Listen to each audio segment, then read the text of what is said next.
Whoa.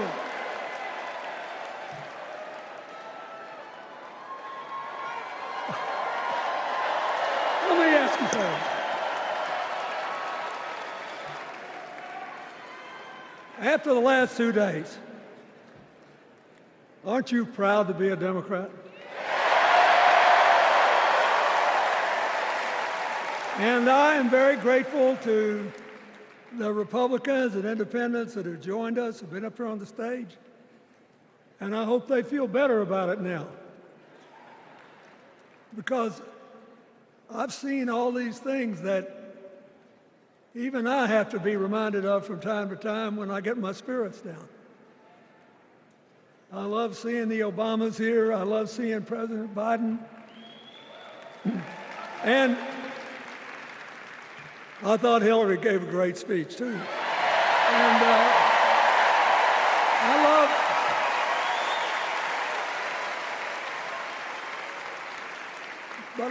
I love seeing all these young leaders. A bunch of them are coming up after me. They look better, they sound better, and they'll be exciting. I do want to say one word about President Biden. Remember, he had an improbable turn that made him president. And we were in the middle of a pandemic and an economic crash. He healed our sick and put the rest of us back to work. And he strengthened our alliances for peace and security. He stood up for Ukraine.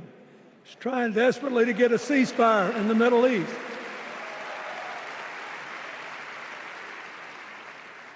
And then he did something that's really hard for a politician to do. He voluntarily gave up political power. And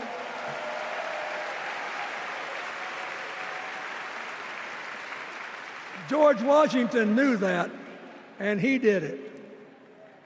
And he set the standard for us serving 2 terms before it was mandatory. It helped his legacy, and it will enhance Joe Biden's legacy. And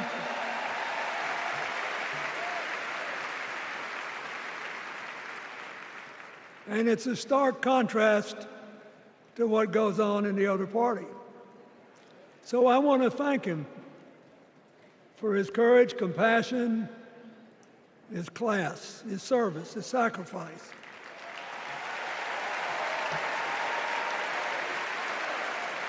Joe Biden, thank you. And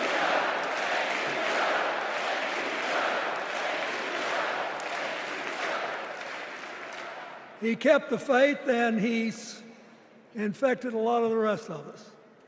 Now let's cut to the chase. I am too old to gild the lily. 2 days ago, I turned 78, the oldest man in my family for 4 generations. And the only personal vanity I want to assert is I'm still younger than Donald Trump.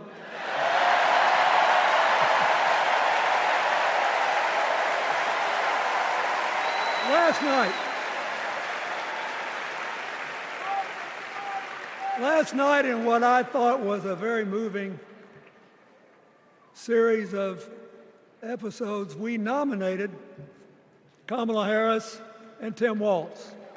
And just think about that. 2 leaders with all-American but still improbable life stories. It could only happen here. Their careers, after all, started in community courtrooms and classrooms. 2 leaders who spent a lifetime getting the good job done. Now, one of the things that I've noticed over my increasingly long life, is that a presidential election is unique in several ways. First of all, it's the greatest job interview for the greatest job in the world. Secondly, the Constitution says we, the people, get to do the hiring.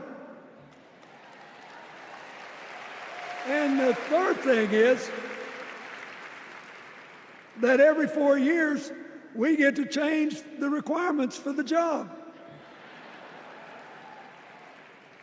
So here's what I'm thinking, because I try to apply this in every election. Will this president take us backward or forward? Will this president give our kids a brighter future? Depends. Will this president bring us together or tear us apart?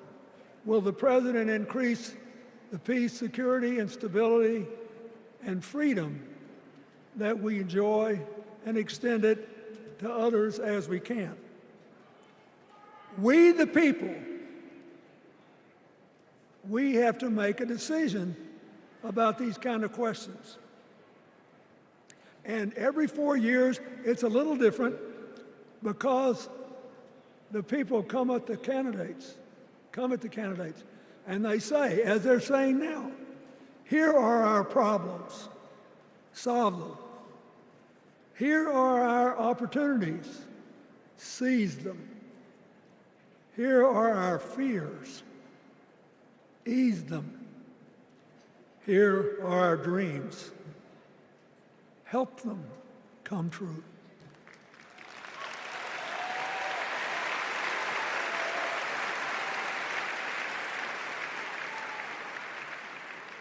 A president can answer that call by saying, I'll do my part, but you have to help me. We have to work together.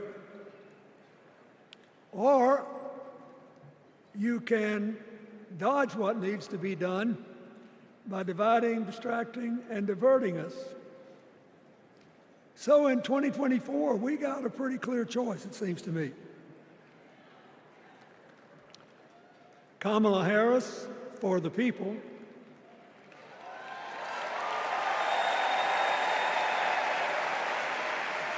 and the other guy who's proved even more than the first go-around that he's about me, myself, and I. I know which one I like better for our country.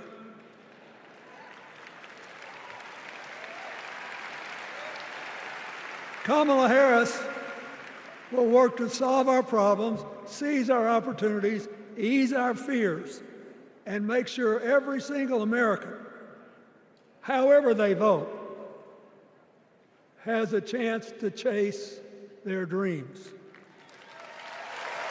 You know, when she was young, she worked at McDonald's.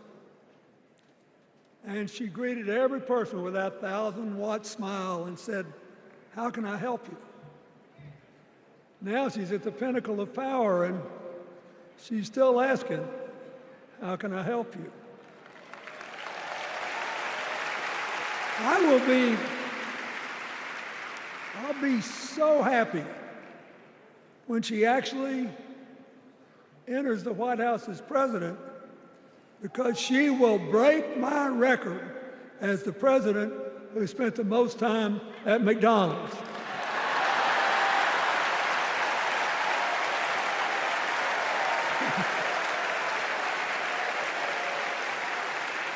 Now, but we got an election to win.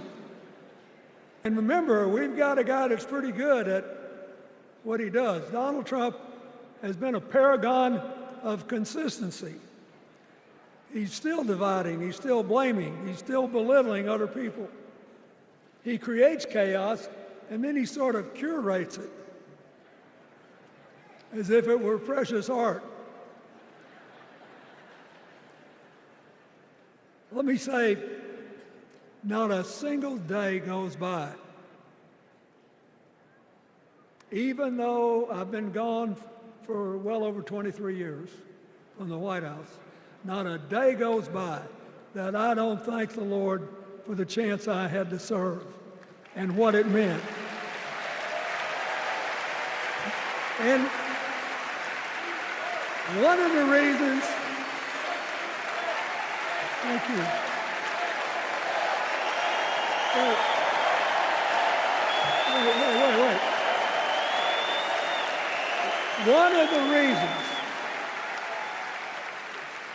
One of the reasons I love the job so much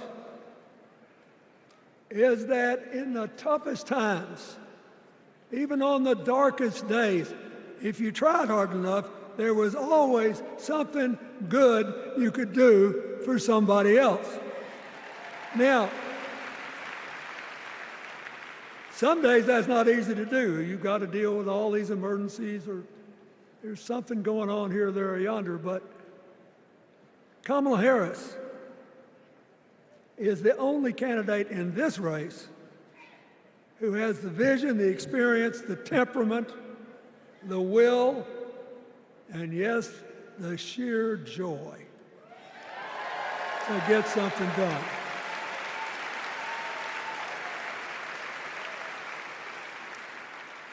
I mean, look, what does her opponent do with his voice? He mostly talks about himself, right?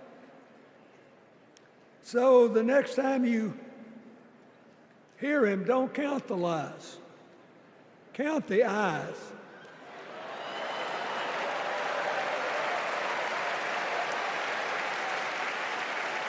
Count the eyes. His vendettas, his vengeance, his complaints, his conspiracies. He's like one of those tenors opening up before he walks out on stage, like I did, trying to get his lungs open by singing, me, me, me, me, me, me.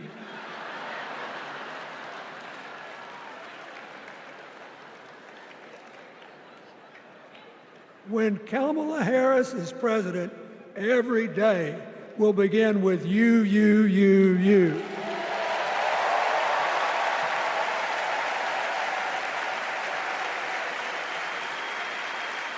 So, we got to ask ourselves the questions if we're going to hire a president. Do you want to build a strong economy from the bottom up and the middle out? Or do you want to spend the next 4 years talking about crowd size?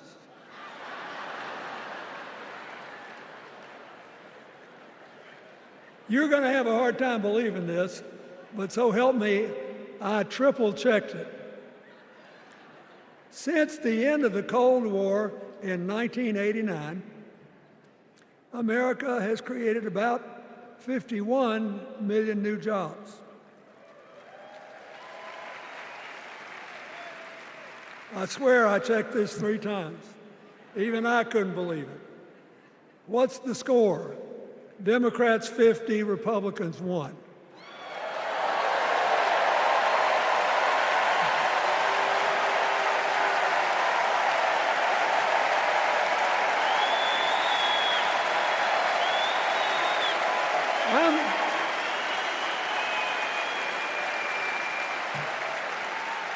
I'm glad that we've got a championship-winning coach on our team.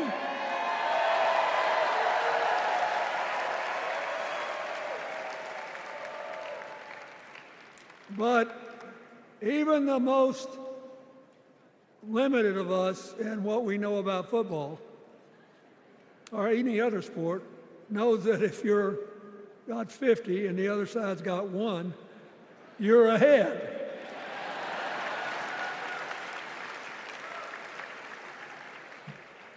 What about affordable housing? It's a terrible problem in America now. We need more. And affordable health care. That's why the Democrats put a limit on monthly payments for insulin and a $2,000 a year out-of-pocket limit and are trying to cover more drugs by bargaining for prices. We need more financing for small businesses. We need still to strengthen our alliances. I almost croaked in the first debate of this election season when President Trump said nobody respected America anymore like they did when he was president. Wait. And with a straight face. Look, you got to give him. He's a good actor. With a straight face, he cited as evidence of the respect that existed for us when he was there the presidents of North Korea and Russia.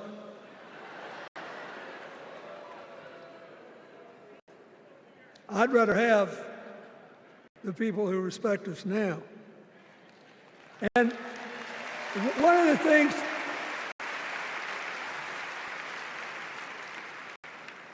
is when you send a signal to the other countries, you want them to know whether they agree with you or not, at least that you're on the level. Here's where you are and what you believe. What are they supposed to make to these endless tributes to the late, great Hannibal Lecter?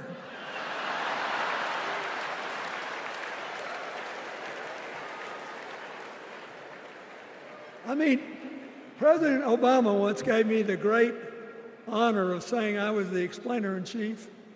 Folks, I've thought about it, and I don't know what to say.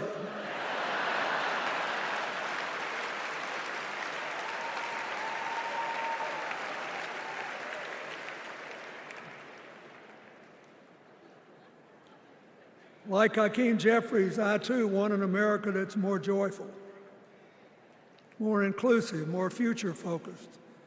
Just think what a burden it's been on us to get up day after day after day after day, buried in meaningless hot rhetoric, when there's so many opportunities out there, so many problems that need to be solved. I want that. And that's the America Kamala Harris will lead. And she's already made her first presidential decision, and she knocked it out of the park when she asked Governor Tim Walz to be her nominee for vice president.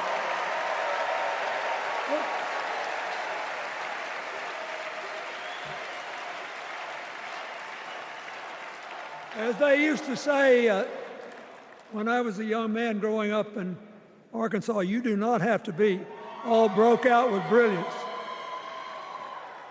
You just look at Tim Walz, listen to him, follow his record as a teacher, as a coach, in the National Guard,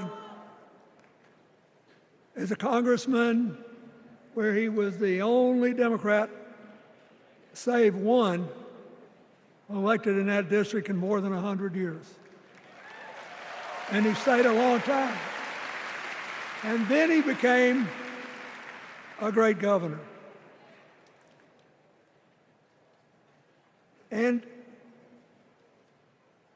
by all accounts, he was a crack shot who had the courage among his rural constituents to say, we do not need these assault weapons available to people who can kill our kids in school.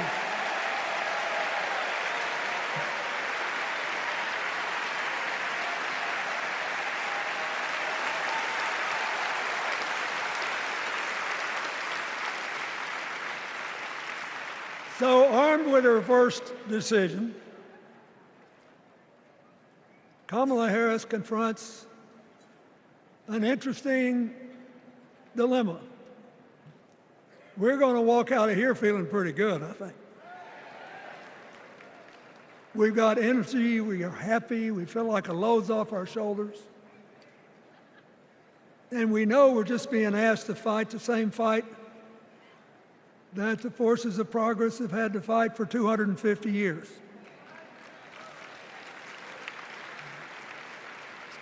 In the face of stiff and often violent opposition, we have to find a way to go forward together, where we, the people, make our union more perfect. So, that's a good thing. How could we possibly lose? Kamala Harris has fought for kids her whole life that were left out and left behind. She's taken on gangs trafficking across the border. She's fought to protect the rights of homeowners. She's been our leader in the fight for reproductive freedoms, and we know a majority of the American people are with us on that.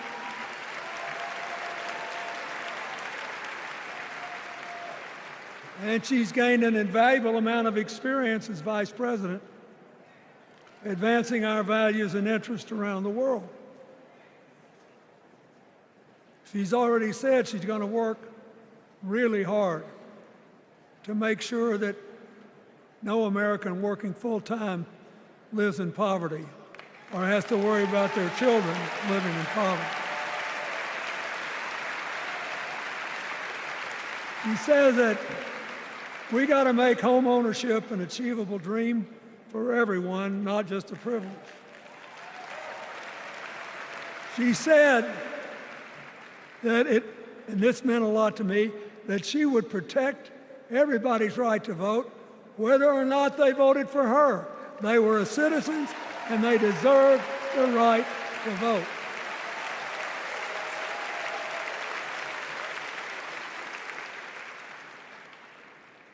The other day, her opponent implied that as his people voted one more time, they'd be able to rig it from now on and they wouldn't have to vote again.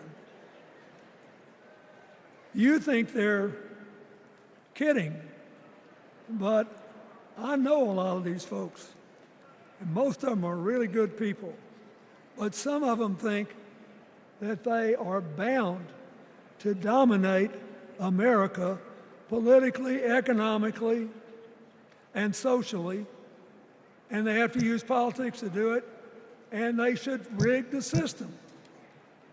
I don't believe that. And so here's what I want to tell you. We've seen more than one election slip away from us when we thought it couldn't happen, when people got distracted by phony issues or overconfident. This is a brutal, tough business. I want you to be happy. One of the reasons that President-to-be Harris is doing so well is that we're all so happy.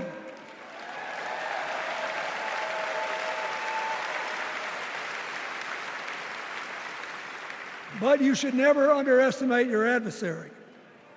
And these people are really good at distracting us, at triggering doubt, at triggering buyer's remorse. As the Obama said so eloquently last night, they are human, you know. They're bound to make a mistake now and then. We got to be tough. And so, as somebody who spends a lot of time in small towns and rural areas in New York and Arkansas and other places, I urge you to talk to all your neighbors. I urge you to meet people where they are. I urge you not to demean them, but not to pretend you don't disagree with them if you do. Treat them with respect, just the way you'd like them to treat you.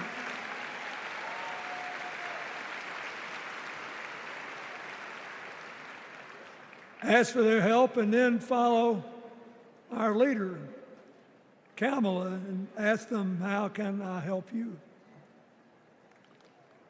We Democrats right now have a lot of hay in the barn. We've got massive achievements, massive advances, but there's still a lot of slips between today and Election Day that we have to navigate. And so I want to say this from the bottom of my heart. I have no idea how many more of these I'll be able to come to. I started in '76, and I've been to every one since. But no, 72. Lord, I'm getting old. But here's what I want you to know. If you vote for this team, if you can get them elected and let them bring in this breath of fresh air, you will be proud of it for the rest of your life. Your children will be proud of it. Your grandchildren will be proud of it.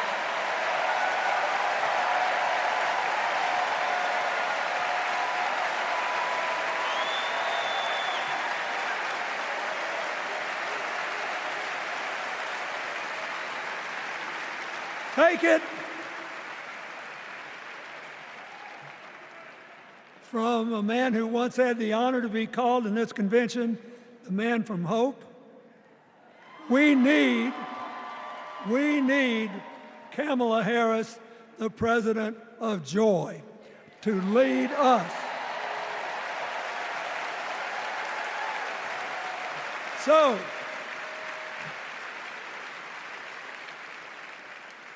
I'll be doing my part, you do yours.